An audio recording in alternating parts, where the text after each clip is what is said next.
Hey, what is going on, crypto people? Happy Wednesday. Happy Wednesday morning to each and every one of you. What an exciting time to be an early adopter in this new asset class that is the digital asset space. Now, listen, do you guys remember when Ripple went, when Brad Garlinghouse made this bold statement? Remember when Ripple and Brad and Chris would always say that Ripple is a fintech company providing software to banks? Remember that? And then all of a sudden, one day, he just flipped that script, Brad did, and said Ripple is a blockchain infrastructure company.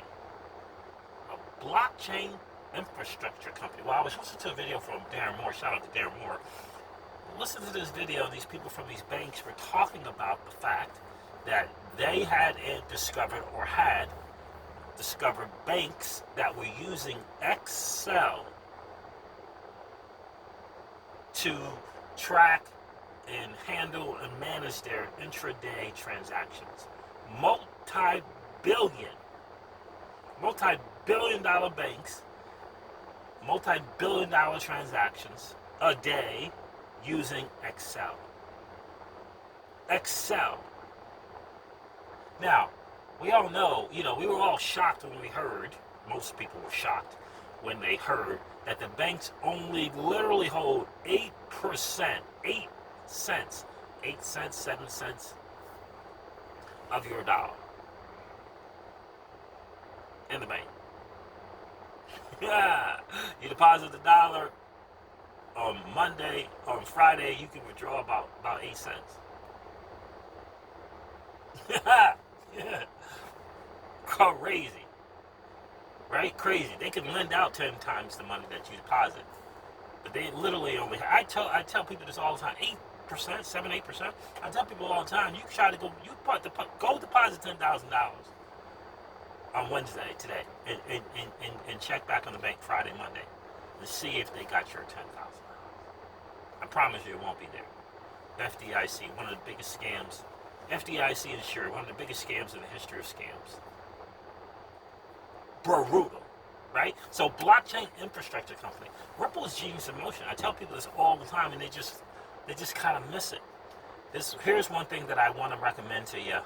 Don't, in your journey in the digital asset space, don't be on the mid-curve. Don't be that mid-curve person. What's the mid-curve? Well, you got people that are on the left, right? Let's call them, I don't know what you would call them. Let's call them the maxis. Like all in on their asset. You got people on the right who love the asset, but they're not all in. They have other assets, right? And then you got people in the middle, and the people in the middle is they critique, they judge, they overanalyze, they go into all the what if. But what if this happens? But what if this? But what about that? Well, who's gonna, all of this stuff. Well, the technical analyst said this and this. Well, it's not exactly that. Like, let me give you one of these prime examples of mid-curve. All the money. Remember that phrase? All the money? And then you get people who mid-curve that statement. Because it's not every single penny of every single dollar. That's a mid-curve. Don't do that. Don't be that person. XRP is the most liquid asset on the planet. What happens if you're in the top 3? Is that cool? What happens if you're in the top 2? Is that okay? Like, does it really have to be all the money for it to be all the money? Don't be that mid-curve. Don't do the mid-curve thing. What's the name? Raoul Pal came up with that. Raoul Pal came up with that phrase, mid-curve.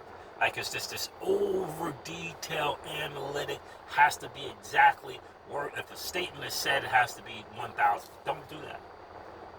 Don't be that person. So anyway, blockchain infrastructure company. Ripple is providing the infrastructure to all of these companies, all of these banks and fintechs. Primarily tier 2, 3, 4 banks, fintechs, SMEs, money transmitter business. Ripple's providing that. In addition to providing the infrastructure, Ripple is going to provide the liquidity to these fintechs SMEs, money transmitters, and banks. Going to provide the liquidity, right? Remember the XRPL. It can move anything of value in 3 to 5 seconds for less than a penny. Tell me the tier 2, 3, 4 bank, fintechs, money transmitters, small SMEs, they're going to pass on that.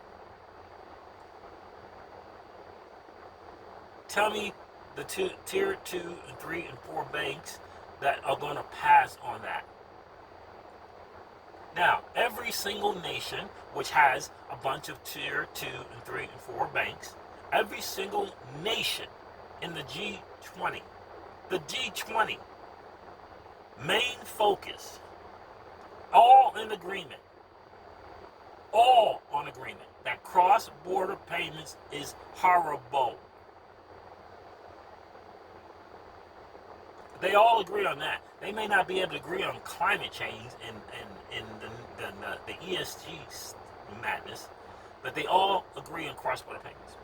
Ripple provides this. Check out the scenario. Ripple provides the infrastructure to get them away from Excel, to get them off of that. And in addition to that, they say we got this thing. It's called the XRPL ledger. That's going to allow you to free up your Nostra Vostra accounts. That is going to allow you to provide cross-border payments in the corridors that you're in that have already been established. We got this ledger that's in compliance, that deals with, these freaking nations that are under sanctions. Right? It crosses all the boxes in compliance and the sanctions. Crosses those, so you don't have to worry about that. We got that covered. Don't forget that they're hooked up with FedNow and all of this other, right? Compliant ledger. We got this thing called the AMM that's about to get on a decentralized exchange that's already built into this XRPL. And we got liquidity pools, where you can participate in liquidity pools. And we got this worldwide open decentralized ledger that everyone can provide liquidity, and we're incentivizing people to provide liquidity as well. Yeah. And you can just hop on that thing, and you can do your cross-border payments on that thing. And these transactions, again, are going to happen in 3 to 5 seconds for less than a penny. Are you with that? As we like to say. Tell me about the tier 2, 3, 4 banks that are going to say, you know what, we're good. We're just going to hang out in the 3 to 5 business day thing and these crazy fees that we have to pay to tier 1 banks to participate. But yeah, we're good. I mean, just think about that. This is what Ripple is doing. It ain't just the infrastructure.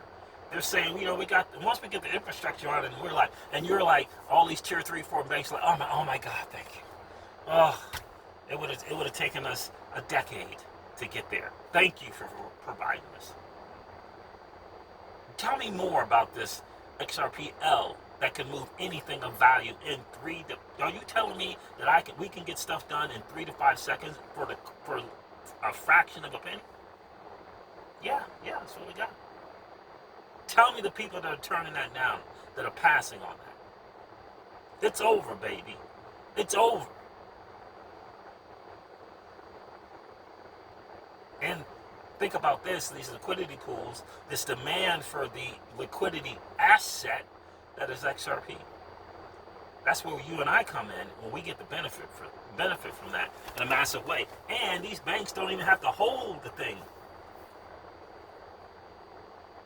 It's just the utilization of the thing.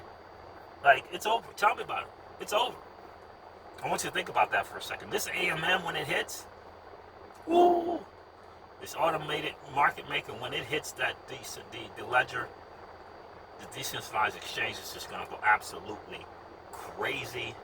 And these banks and fintechs are going to take advantage of it.